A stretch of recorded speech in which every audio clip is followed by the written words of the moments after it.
berapa? IPA 3. 11 IPA 3. Itu siswanya berapa sih? Siswanya ada Satu kelas? sekitar kemarin itu ada genap 30, tapi ada yang keluar cuma 2. Siapa yang keluar? Itu namanya siapa ya Bu? Itu cowok, yang cowok namanya Rehan. Yang terus cowok semua dia Bu. Cowok semua. Kenapa tuh? Nggak tahu ya Bu, kayaknya sih ada yang satu itu katanya orang tuanya pindah keluar kota. Terus yang satunya katanya nggak tahu sih kenapa, nggak ada alasan. Nggak ada alasan ya. Oke. Tadi Mbak siapa? Mbak Penny. Oke, Mbak Penny. Namanya nggak ganti ya? Namanya kita. Nama konselornya nggak ya? Dan kok kita belum loh. Oh iya, Malah dari awal Oke, Mbak Penny di sini mau ngapain? Bisa dijelaskan dulu. Jadi gini Bu, sebenarnya saya malu sih Bu mau cerita. Kenapa malu? Gimana ya? Takut aja Bu. Nggak usah takut sama ibu. Udah biasa kan? Kenal ibu loh di sini udah 3 tahun sampai 5 tahun. Masa ya masih takut? Nggak apa-apa, bisa aja. Relax aja. Ibu gak galak kok. Jadi saya mau konsultasi sama ibu sekalian cerita. Karena memang lagi banyak ya. Banyak pikiran. Oke. Terus ya sedikit bingung lah gimana yang saya jalanin saat ini gitu. Saya kayak gini Bu, saya itu kan sebenarnya kesini itu awalnya itu karena saya itu disaranin sama teman sama juga wali kelas. Karena kan saya udah sering kayak apa ya, Telat. Ini namanya agak bermasalah itu ya, karena telat ya. Saya juga sebenarnya pengen nanya siapa itu yang telat, kenapa sering telat. Saya pengen tahu aslinya kenapa sih gitu, biar gak jadi salah paham juga kan gitu. Terus juga itu kata wali kelas saya, tugas saya itu beberapa banyak yang numpuk dan kadang nggak saya kerjain. Ya ampun Mbak. Oke, nggak apa-apa, namanya anak sekolah sesekali juga nakal itu nggak apa-apa, cuman jangan berlebihan kan kayak gitu. Oke, sebelum kita masuk ke konseling hari ini, mungkin Mbak Penny udah pernah belum melakukan sesi konseling? Belum Bu, saya Nggak pernah ya, nggak berani ya. Oke, ini kan Mbak Penny belum tahu ya, mungkin tahap-tahapnya apa, seperti apa, terus tujuannya apa, asas-asasnya dalam konseling itu seperti apa. Dan tadi kan Mbak Penny merasa masih malu, merasa kayak belum berani, mungkin Mbak Penny belum tahu lah apa asas-asas di dalam konseling individu ini. Mungkin bisa Ibu jelaskan. Yang pertama, mungkin dari tujuan konseling hari ini itu akan membantu Mbak Penny dalam menyelesaikan permasalahannya Mbak Penny apa. Kemudian kayak Ibu sebagai jembatan nih di sini Ibu gak akan menghakimi kamu, gak akan menyalahkan kamu, ataupun kayak melihat satu sudut pandang dari permasalahan Mbak Penny itu. Nah, kemudian lanjut masuk ke asas dari konseling individu ini apa nih? Jadi yang pertama ini ada asas kerahasiaan, ya dimana nanti ketika Mbak Penny cerita itu nanti Mbak Penny nggak usah takut kalau terbocorkan, karena nanti di sini yang tahu hanya Ibu dan Mbak Penny saja, nggak ada kayak nanti teman-teman Mbak Penny akan tahu, nggak akan, karena nanti di sini bersifat kerahasiaan. Jadi Mbak Penny cerita sebanyak mungkin, nanti biar enak juga, efektif juga ketika berjalannya proses konseling ini. Kemudian yang kedua asas kesukarelaan. Tadi Mbak Penny nggak dipaksakan ke sini, nggak karena wali kelas, nggak teman-teman kan? Kalau dipaksa sih enggak ya Bu, cuman mungkin wali kelas sama temen itu menyarankan aja, memberi masukan. Karena kan saya kan udah kayak berkali-kali gitu di sini, jadi memang kesukarelaan saya untuk di sini. Oke, baik. Jadi Mbak Penny itu kesini alhamdulillah secara sukarela, jadi gak ada paksaan. Itu udah termasuk asas. Jadi nanti kan biar nanti Mbak Penny ceritanya enak juga ketika berbicara karena emang gak dipaksa juga kan. Oke. Dia ada asas keterbukaan. Jadi mana nanti Mbak Penny bisa terbuka, bisa cerita semua hal yang Mbak Penny rasakan, yang Mbak Penny lakukan, yang Mbak Penny pikirkan, itu bisa Mbak Penny ceritakan semua nanti biar kita dalam menyelesaikan masalah itu biar enak begitu. Dan juga mungkin kita nanti bisa sepakati ya waktunya 20-30 menit saja ya Mbak, karena kan habis ini masih ada rapat dan juga Mbak Penny habis ini kan mengerjakan tugas ya biar enggak itu menunggu-nunggu juga sesuai dengan kemasannya Mbak Penny. Oke, mungkin dari sini bisa Mbak Penny mau ceritakan nih kayak gimana sih Mbak Penny itu. Ibu juga penasaran soalnya kayak itu Mbak Penny kelas 11 itu siapa sih, kayak itu masih kayak angan-angan, cuman belum ada waktu juga untuk memanggil. Jadi alhamdulillah Mbak Penny kesini untuk menceritakan, jadi kan lebih enak juga kan. Mungkin bisa Mbak Penny ceritakan nih ya, mungkin ibu bisa mencatat juga nanti biar nanti ketika kita menyelesaikan biar untuk jelas gitu. Oke, bisa apa yang diceritakan sekarang seperti apa situasinya.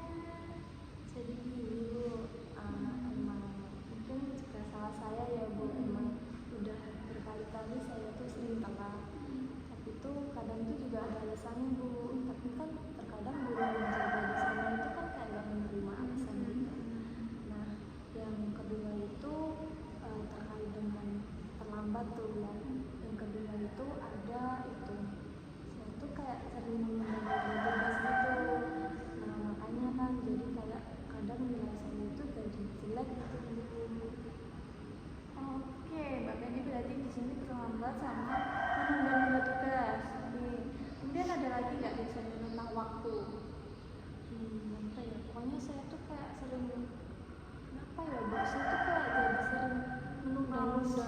Jadinya malas. Iya, kayak mau apa sih kayak gini, kadang disuruh ibu apa gitu kan, itu kayak bentar lah gitu terus. Itu kayak saya tuh Menyepelekan waktu juga ya.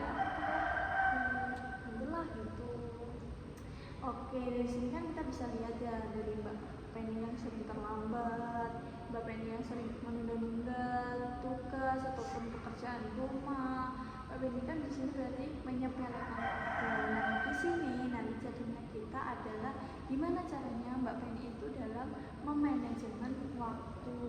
Mbak Penny mesti di sini masih tahu nggak kayak manajemen itu waktu itu apa? Apa ya, Masih bingung? kalau manajemen waktu itu kayaknya setahu saya kayak ngatur waktu gitu bukan ya? Iya, berarti kan kalau ngatur waktu atau manajemen waktu itu kan bisa membuat Mbak Penny kan ketiga-tiganya ini bisa terselesaikan gitu. Nih coba ibu tanya nih, ketika Mbak Penny ini mulai mungkin mandi dulu waktu mau mengerjakan tugas, kita kira-kira yang Mbak Penny pikirkan itu apa nggak ada kayak pikiran yang saya selesaikan biar cepat selesai, atau aku pengen tahu dulu nih pikirannya Mbak Penny seperti apa. Kalau buat yang nunda-nunda tugas, gimana ya Bu? Pikiran saya tuh kayak mikirnya, ya, bisa lah nanti dikerjain nanti gitu. Jadi kayak saya mikirnya kan bisa dikerjain nanti. Tapi kadang malah kebablasan gitu. Oke, berarti kan lebih tepatnya kembali lagi ke tadi ya, berarti pikirannya Mbak Penny itu tetap tentang menyepelekan itu waktu, menyepelekan tugas, nanti bisa. Nah, kira-kira ketika Mbak Penny yang melakukan hal itu, nanti efeknya apa yang Mbak Penny rasakan? Kalau efek gitu tadi saya jadi terlambat dulu tugas, pindah dulu, terus terlambat masuk kelas. Ya itu tadi ke cerdas di sana di gerbang, hasil itu saya dapat sekolah, terus kayak absensi saya tuh juga sering kadang dikosongin sama guru. Oke, dari hal itu Mbak Penny merasa nyesel ataupun kayak apa ya, sedih ataupun kayak malu kayak gitu nggak? Coba. Kalau nyesel sih nyesel ya Bu, karena kan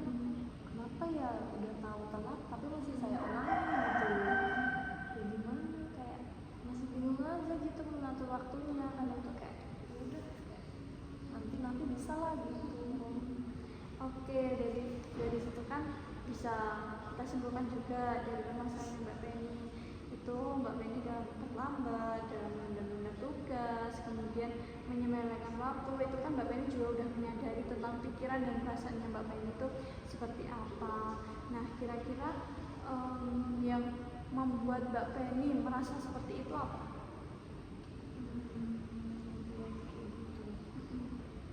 Kayak apa ya Bu? Bingung aja ya Bu, kenapa ya diri saya tuh kayak seperti ini? Kayak aku mikirnya kayak ya udahlah gitu, kayak saya sendiri juga bingung kenapa saya tuh kayak sering menyepelekan waktu gitu loh Bu, kayak nggak gercep dalam hal apapun gitu kan. Kalau bisa dibilang itu kata ibu saya sih kelemar-kelemar ya Bu, jadi saya bingung gitu. Benar-benar iya sih, benar apa yang dikatakan. Jadi bisa kita lihat dari pikiran, perasaan maupun perilakunya Mbak Penny itu kan lebih ke malas juga ya, dalam hal apapun Mbak Penny itu malas, akhirnya mengarahnya ke menunda-nunda waktu, menunda-nunda pekerjaan, sehingga membuat Mbak Penny itu kena omelan atau kena marahan. Ketika Mbak Penny kena omelan marahan itu, Mbak Penny menyadari nggak kalau Mbak Penny itu salah? Sebenarnya sadar Bu, cuman kok kayak ada perubahan gitu di diri saya gitu. Jadi kira-kira mempengaruhi apa enggak nih, kayak dari omelan tersebut, dari kayak nasihat-nasihat, dari kayak hukuman-hukuman yang Mbak Penny udah lakukan selama ini, kira-kira mempengaruhi Mbak Penny enggak? Jujur ya Bu, awalnya itu saya tuh kayak merasa udahlah gitu, orang cuma dimarahin gitu ya. Tapi lama-lama tuh saya berpikir gitu loh Bu, apalagi kemarin itu benar-benar dapat omelan dari ibu saya gitu. Kamu sering banget loh udah tugas, terus ibu juga sampai waktu itu dikabarin sama wali kelas sering telat gitu. Terus kayak saya tuh lama-lama jadi mikir Bu, kayak kayaknya yang saya lakuin ini salah gitu loh lama-lama. Jadi gitu saya tuh pengen kayak nemuin solusi buat diri saya sendiri biar bisa berubah gitu. Berarti tadi faktor utama yang membuat Mbak Penny ingin berubah itu dari orang tua juga ya. Iya, jelas itu harus. Jadi hal yang dari pikiran, perasaan, perilaku Mbak Penny tadi itu kan kayak ada nih efek nih, ada nih konsekuensi sehingga mempengaruhi Mbak Penny ingin berubah, ya kan? Faktor utama yang berubah Mbak Penny itu adalah orang tua. Nah, kira-kira nih Mbak Penny kan udah ada pikiran nih, orang tua aku diginiin nih, berarti saya harus berubah. Dan kira-kira apa yang ada di pikiran Mbak Penny yang saya ini apa ya yang harus saya lakukan kayak gitu? Kira-kira gimana? Udah ada pikiran nggak kayak habis ini mau ngapain kayak gitu? Kalau pikiran saya mikir habis ini saya pengen berubah. Saya pengen bisa memanajemen waktu biar apa ya, semuanya itu nggak terlambat-lambat terus gitu loh Bu. Saya pikirannya cuma pengen berubah aja sih Bu. Oke, ketika Mbak Penny pengen berubah, kira-kira nih berubahnya dalam hal apa dulu nih? Yang paling parah nih ya Bu, saya yaitu kedisiplinan, masuk kelas dan pengen juga enggak menunda-nunda ngerjain tugas itu. Oke, berarti kan Mbak Penny kan di sini udah menyadari ya. Oke, itu dari yang Mbak Penny ceritakan tadi, mungkin Ibu akan sedikit menggali lagi ya, nih sebelum Ibu memberikan nasihat, nanti Mbak Penny itu lebih menyadari apa hubungan dari pertanyaan-pertanyaan Ibu tadi terhadap cara kita menyelesaikan masalah tersebut.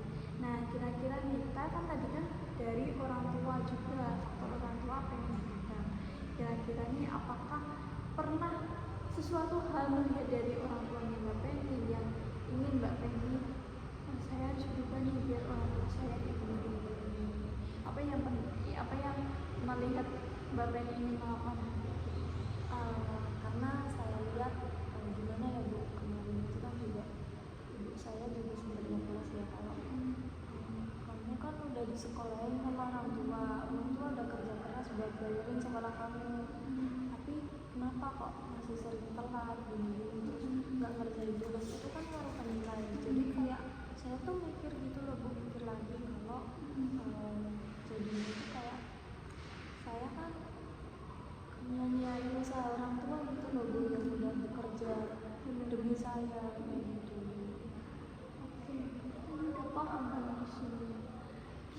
Kemudian nih, belum selesai nih dengan pertanyaan ini. Langkah kecil yang akan Mbak Penny lakukan, kira-kira langkah kecil dulu aja, biar nanti Mbak Penny akan semakin sedikit demi sedikit Mbak Penny paham tentang saya. Kecilnya dulu nih. Mungkin belajar manajemen waktu ya Bu. Manajemen waktu. Kemudian Saya juga pengen nantinya mulai ngerjain tugas, tugas. terus bangun lebih pagi biar nggak telat. Nah, apa lagi kira-kira? Terus bantu orang tua. Ya, Oke, bantu orang tua. Kemudian apa lagi nih kira-kira? untuk lawan rasa malas aja sih. Oke, pengalaman rasa. Satu lagi yaitu prioritas waktu. Oke nih, ada beberapa tugas dari Ibu ke Mbak Penny biar nanti ada kelanjutan yang sedikit demi sedikit mana nih yang udah terchecklist seperti itu. Nanti Ibu akan membuat kayak beberapa kayak mungkin tulisan atau data ataupun tugas untuk Mbak Penny, mana nih yang udah Mbak Penny usahakan kayak gitu. Nah, di sini kita akan membahas satu-satu nih. Oke, jadi kan tadi kan Mbak Penny bilang kalau Mbak Penny itu sering telat, suka menunda-nunda, belum bisa manajemen waktu, terus ketika dibilangin orang tua masih kayak nanti gitu kan. Oke, yang pertama, dan Mbak Penny tadi juga udah tahu apa yang harus Mbak Penny lakukan habis ini. Nah, mungkin kita bisa bahas satu-satu. Yang pertama adalah belajar manajemen waktu. Ada nggak pikiran dari Mbak Penny? Belajar manajemen waktu, saya harus ngapain dulu ya kayak gitu? Saya sebenarnya masih bingung manajemen waktu itu gimana. Oke, mungkin Ibu bisa jelaskan sedikit ya. Jadi belajar manajemen waktu seperti yang Ibu bilang tadi adalah prioritas waktu. Jadi ketika Mbak Penny bingung nih antara satu kegiatan dengan kegiatan lain, dilihat nih kegiatan yang bersamaan ini yang paling penting, yang paling mempengaruhi dengan Mbak Penny itu yang mana dulu? Ibarat A, B, C yang berpengaruh itu B, yang B itu nggak bisa ditinggalkan, maka yang dilakukan dulu itu B. Masalah A sama C itu bisa akhir-akhir ataupun di senggangnya waktu B yang udah selesai ataupun terjalan itu bisa ke A ataupun ke C begitu. Itu manajemen waktu dalam ibarat lingkup umumnya. Oke, kemudian belajar manajemen waktu kalau di lingkup sekolah. Dalam kayak Mbak Penny itu kan terlambat ataupun yang sering dimarahin di sekolah kan Mbak Penny terlambat ya. Itu bisa dilihat nih, Mbak Penny bangun dari jam berapa coba kira-kira? Bangunnya saya agak mepet ya, jam berapa jam? Kan masuknya jam 7. Saya biasanya bangunnya itu jam setengah 7. Ya Itu kan rumah saya kan juga lumayan ya. Belum persiapannya lagi Iya. Itu juga sih. Oke, Mbak Penny bangunnya setengah 7 ya jelas telat. Nih, ini adalah salah satu jawaban kenapa Mbak Penny itu bisa datanya terlambat kayak gitu kan. Sekarang nih nggak bisa nih, berarti kayak gini, Mbak Penny tahu nih kalau setengah 7 itu membuat terlambat, berarti nggak bisa nih kalau saya besoknya datang bangun lagi setengah 7. Nggak bisa. Kalau bisa Mbak Penny itu tetap, Mbak Penny Islam kan, nah Mbak Penny tetap sholat subuh. Sholat subuh jam berapa sih? Jam 5. Jam 5 itu cuman berapa menit?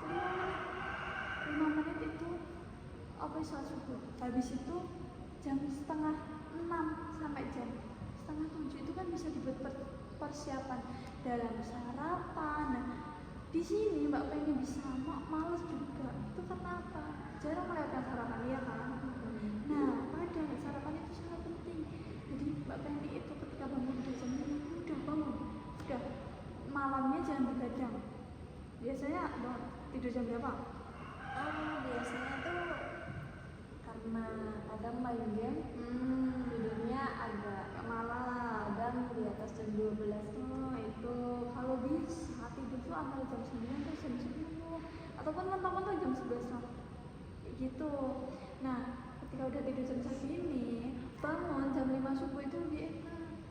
Bangun, sholat subuh sebentar, habis itu nih kalau nggak mengerjakan tugas yang belum selesai itu Bapak ini bisa sarapan, mandi, persiapan lebih rapi lagi kayak gitu. Nanti perjalanan setengah 7 OTW, nggak kok setengah 7 baru bangun, setengah 7 OTW nanti sampai kan masuknya kan jam 7, nanti kan masih ada OTW-nya setengah jam, mungkin perjalanan berapa 15 menit ya? Iya. Nah, misalnya 15 menit lagi bisa disiapkan mentalnya ke sekolah, disiapkan kayak apa nih yang belum saya siapkan, apa nih tugas yang belum saya siapkan gitu. Jadi 15 menit itu diselesaikan dengan baik ketika di sekolah kayak gitu. Jadi menit per menit itu tuh penting, sangat-sangat penting. Gak bisa kayak kita nantinya 1 menit itu bisa membuat Mbak Penny itu tenang kan kayak gitu. Makanya dari hal itu belajar manajemen waktu kita mulai dulu dari Mbak Penny enggak berbeda, habis itu lanjut ke bangunnya lebih awal gitu. Jadi kayak gitu bisa dalam belajar manajemen waktu itu ya Mbak. Udah mau kan sekarang manajemen waktu? Mbak Penny coba tadi harus apa kalau manajemen waktu? Harus bangun pagi, nggak boleh begadang, harus memprioritaskan mana yang lebih penting. Oke, bagus. Jadi udah tahu ya. Kemudian ngerjain tugas. Kira-kira nih, Mbak Penny itu tahu nggak sih kalau tugas itu penting? Tahu sih Bu. Apa yang Mbak Penny pikirkan tentang tugas? Tugas itu, iya, tugas dari guru. Iya, tugas itu adalah sebuah kewajiban. Karena apa? Ketika kita sekolah pasti kita itu akan mendapatkan tugas. Jadi tugas itu Mbak Penny lebih bisa belajar lagi. Mungkin kalau nggak mendapatkan tugas apa belajar? Mas belajar kan? Nah, kayak gitu. Kalau semisal belum bisa mengerjakan, kalau semisal nggak mengerjakan tugas itu pasti malas belajar. Maka dari itu adanya tugas itu kewajiban juga. Biar nilainya Mbak Penny itu juga bagus, akademiknya nggak menurun. Coba selama ini peringkat berapa? Nggak pernah masuk 10 besar sih Bu, gara-gara cara mengerjain tugas. Iya kan, soalnya itu menambah nilai banget gitu. Sekarang udah tahu kan kalau mengerjakan tugas itu lebih penting. Oke, kemudian tadi seperti tadi bangun pagi, kemudian bantu orang tua kayak gitu. Jadi ketika disuruh orang tua itu jangan kayak nanti padahal kan Mbak Penny tahu kan Mbak Penny dapat biaya, bisa makan, bisa sebesar ini, bisa secantik ini dari siapa? Dari orang tua. Kalau nggak dari orang tua dari siapa lagi? Kan nggak mungkin dari teman-temannya Mbak Penny kan kayak gitu. Dan Mbak Penny tadi kan juga udah ada kayak penguatan tersendiri nih, kenapa kok saya ingin itu karena dari orang tua. Oke, bagus sekali. Karena itu yang malu itu orang tua. Ibarat orang tua kita itu udah mendidik dari kecil kedisiplinan, terus sampai orang tua ditelepon guru BK atau wali kelasnya itu kan yang manusia orang tua. Padahal orang tua udah mendidik sedemikian rupa kayak gitu. Kemudian ada rasa malasnya Mbak Penny.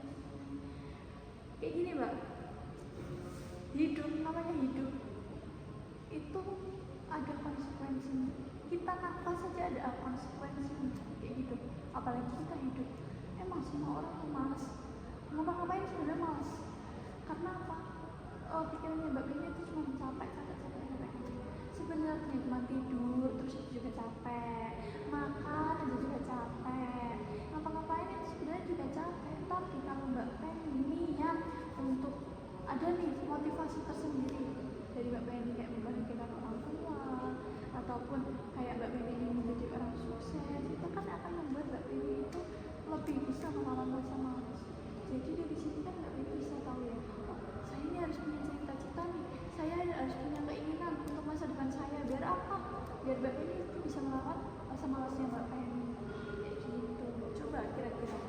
jadi ibu jelaskan tadi apa yang Mbak pengen dipikirkan coba?